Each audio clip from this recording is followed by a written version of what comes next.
All right, so hello there. Welcome to another episode of Critical Weight Theory. What if there were no more normal? No more, that's how it's usually done, or that's how it's always been. No more of that sort of majority dominating most discussions. No more default, assumed, taken for granted settings for how people look, think, or show up in the world. What would that even feel like? Well, probably a little uncomfortable, but also kind of exciting, right? Think about it. Think about it just a little bit.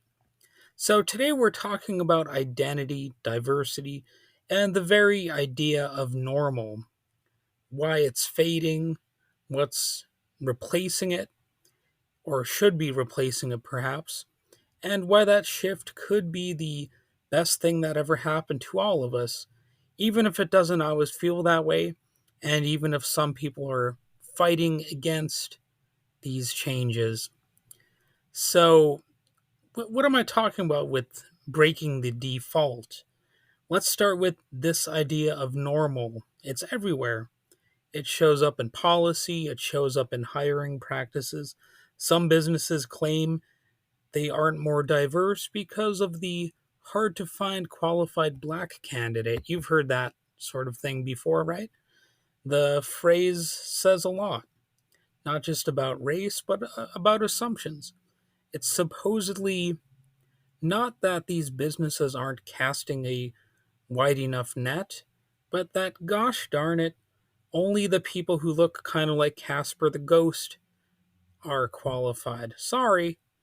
Well, that shouldn't be the norm, and it has absolutely happened often enough in society, but, you know, there's a time for that kind of understanding and that sort of excuse to just go away. And overly normative thinking shows up in everyday interactions. You know, you might hear somebody say, "You don't look Hispanic." Well, what does that even mean? You know, they might say that to a Hispanic person. You don't look Hispanic. So people say things like this because they think in categories. We rely on what feels typical, even when it's wrong, maybe especially when it's wrong. It's the power of majority. But what about the power of no majority? Now, imagine a world where there's no clear majority, where no one group gets to define the baseline, where every day feels a little different, not because we've lost our way, but because we've opened up the space. The upside, well, possibly innovation.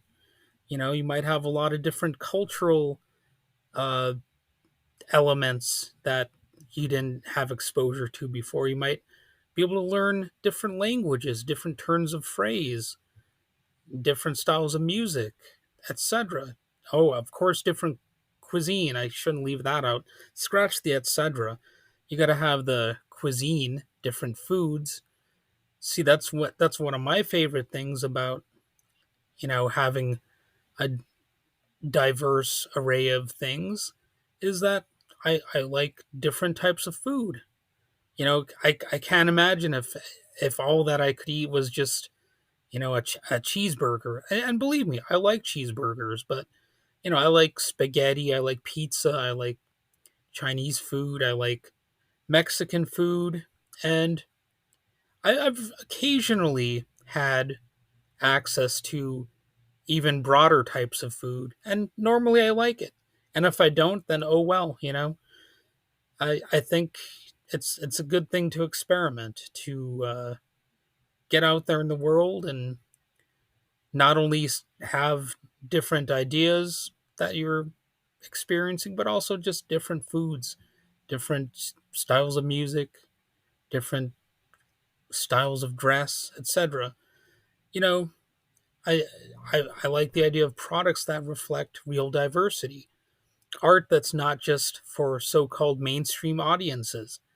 As somebody who likes punk rock and alternative rock and sometimes just weird and eclectic stuff, I don't know where my musical tastes would be today, or even if I would like music, if I didn't have some exposure to some of those freakier bands out there. I probably would have lost interest in music, or at least I wouldn't be quite as interested in it. And, solutions exist out there that don't ignore half the planet, when it comes to any any sort of problem. And yeah, sometimes it won't feel fair to having my more diverse world, but when standards shift, people get uneasy.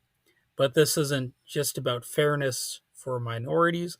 This is about all of us being richer culturally, intellectually, personally. And as I've said before, probably on this podcast, I believe I've said it, if people learn things like other languages, it doesn't just help you respect the other language, you might better understand your own and better respect your own language, because you'll find out, oh, this other language has some beautiful passages about this, or special words about that, but they lack the word for this. So how about that? You learn all kinds of different ways of communicating, and you also sort of reinforce your own values. See, that's something that people don't often enough mention on this general topic, is that if you're having access to diverse values, it doesn't necessarily mean you lose everything that you value about what came before. No, it might just augment it. It'll maybe in some cases help you appreciate it more, and not in a way that's trash talking the new thing you've experienced, but just in a way that helps you appreciate the differences between them. And I mentioned the common line, "You don't look Hispanic." Well, why was I criticizing that? Well, first, Hispanic isn't a race; it's an ethnicity. It refers to people from Spanish-speaking countries, which can include any race. White, black, indigenous, Asian, mixed, basically all of it, really. And I didn't mean to chastise people who say that like that much. My point isn't to like spit venom at somebody who says that. That's not really the point of my podcast all the time. I'm just saying it as a factual thing. Some sometimes people they might think in a different categorical way, and that category might be inaccurate. And in this case, the word Hispanic is often inaccurate. It doesn't mean typically what people think it means. So when someone says that, what's really going on? They're confusing race and ethnicity. In a lot of cases, they're relying on stereotypes, perhaps, and they haven't really thought deeply about what the word means, or researched it. They don't necessarily grasp the whole identity of it. And Latin America is wildly diverse, and there's indigenous heritage, African heritage, centuries of European immigration, especially from Spain and Italy. That means a lot of overlap with people in Southern Europe. So you can have olive skin, dark hair, certain facial features. None of that is exclusive to any one group.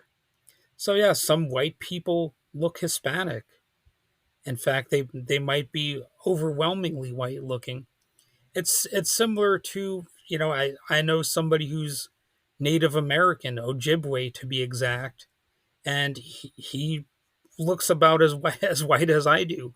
I mean, there's no telling what somebody's background is actually going to be.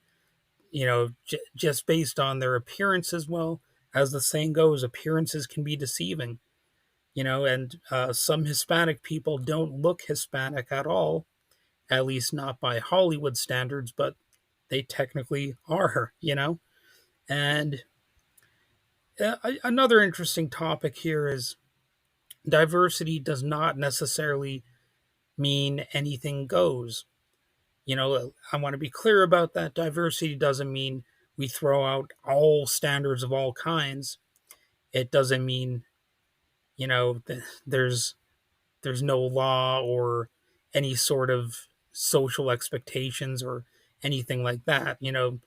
There's always going to be some stuff like that going on. It just means we hold everyone to high standards, and make sure these standards aren't built to exclude. So diversity should challenge us, not lower the bar. It should push us to get smarter, not softer.